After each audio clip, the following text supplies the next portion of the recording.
Pero bago natin sagutin yan, kapatid na Ramil, yung talatang kanilang pinagbabatayan, anong reaksyon natin doon sa sinabi ni Mr. Abe na Tayo may Bible scholar, yung doon sa Diliman, wala.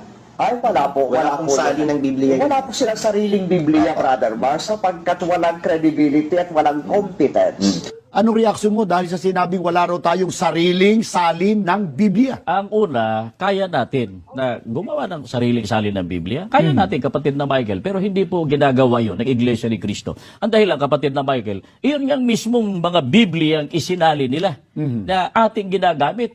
Hindi nga nila halos paniwalaan pag tayo ang gumagamit. Di lalo namang hindi nila tatanggapin kapag yan ay salin ng Iglesia ni Cristo. Siguro, kaya nila.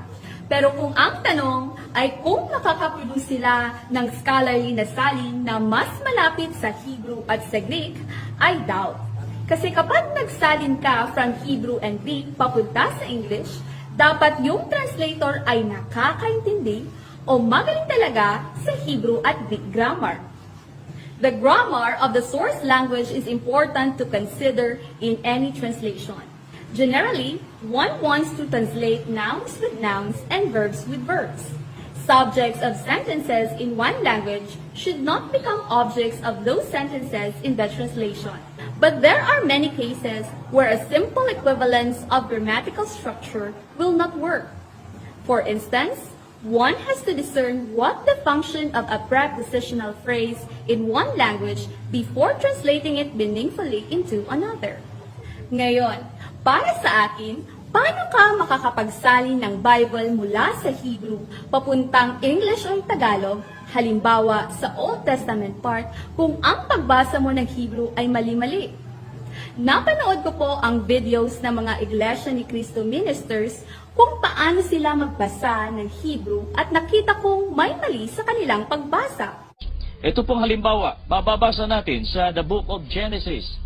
Ang babasahin ko po ngayon ay Genesis 23, the verse is 6 in the Hebrew Bible. Napapanood po ninyo, ang sinasabi rito, Shama'a enu Adonai nasi Elohim atak, betekenu, bemegkar kebarinu kebor et meteka. Kapansin-pansin na yung Hebrew word na Adoni sa Genesis chapter 23 verse 6 na tumutukoy kay Abraham ay binasa ng Iglesia ni Cristo minister bilang Adonai. Basahin ko po ang Hebrew text ng Genesis chapter 23 verse 6. Shima'enu Adoni, Nesi Elohim at Tabetokenu, Bimibhar kebarenu kevor et meteka, Ishmemenu it kevro loyekle mimka mekevor meteka. So sa binasa nating Hebrew text ay Adoni po ang nakalagay at hindi Adonai. Kapag sinabi po kasi nating Adonai, ito po ay masculine noun na ginagamit lamang exclusively para sa tunay na Diyos. Yung Adoni naman ay tumutukoy sa human masters and lords but never God. Kaya nga, sa Genesis chapter 23 verse 6, Adoni ang ginamit dahil ito ay tumutukoy sa tao at si Abraham ang tinutukoy doon na Adoni. Hindi po dapat tawaging Adonai si Abraham dahil hindi po siya Diyos. Narito pa ang isa pang video. Panoorin po natin. Jeremiah 17:5, ganito ang ating mababasa. Ko amar Adonai Aur Hageber Asher Yibtak Baadam Veshyam Basyar Zeroo Umin Adonai Yasur Libo. O, naintindihan mo, dalaginding. Sa video pong ating napanood, may napansin din po akong mali sa pagbasa ng Iglesia ni Cristo Minister.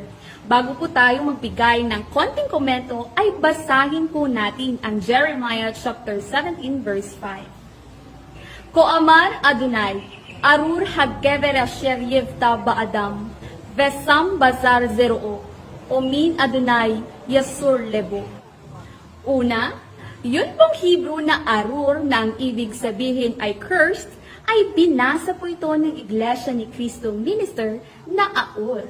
Pangalawa, yung word na vesam na ang ibig sabihin ay and makes ay binasa po ito ng Iglesia ni Cristo Minister bilang Vesham. Siguro, nakalimot siya ng kaibahan ng mga Hebrew alphabet kagaya ng kaibahan ng Shin at Sin. Kasi kapag Sin, ang dot nito ay nasa kaliwa sa itaas. At kapag ang Shin naman, ang dot nito ay nasa kanan sa itaas. Ang kahulugan po ng Hebrew word na Vesham ay and there. Yun pong Hebrew word sa Jeremiah chapter 17 verse 5 ay Vesam, na ang ibig sabihin ay and makes, kaya magkaiba po itong dalawa. Dahil sa maling pagbasa, nagiging iba rin ang kahulugan para doon sa mga taong nakakalam ng Hebrew. So kung ang pagbasa pa lang ng Hebrew ay mali na, ang pagbasa ng tao, paano niya maisasalin ng maayos? Halimbawa, yung Old Testament from Hebrew papuntang English o Tagalog. So ayan po mga peers, sanay kapupulatan po natin ito ng aral. At kung nagustuhan niyo po ito, please like and share, ibahagi po natin sa mga kakilala po natin. And please don't forget to follow and subscribe po ng ating YouTube channel, Mr. Curious Catholic. Muli po, this is Mr. Curious Catholic, kasama po ninyo sa pagtatanggol ng ating simbahan. Pro Deo et Ecclesia. Sa Diyos po ang lahat ng kapurian. Hello mga kapatid, follow and subscribe Mr. Curious Catholic. Marami tayong matutunan, mapupuno po yung ating isipan sa mga katotohanan. Dahil ang katotohanan na magbigay sa atin ng tunay na kalayaan. God bless. Hello mga kapatid, inanyayahan namin kayo, huwag niyong kalimutan mag-subscribe sa kay Bro Dance Oberio, Mr. Curious Catholic. Marami kayong matutunan sa pamamagitan ng pagsubaybay niyan sa pagsagot sa pananampalataya na inaatake ng ating mga kapatid sa iba. Yung pananampalataya, and they are not only attacking the teachings of the Catholic Church, but proselytizing the good numbers of the Catholic. At sa pamamagitan sa pagsunutin niyo nitong Mr. Curious Catholic, Facebook page and YouTube channel, dami ninyong matutunan. Isabuhay natin ang ating matutunan. Pro Deo et Ecclesia.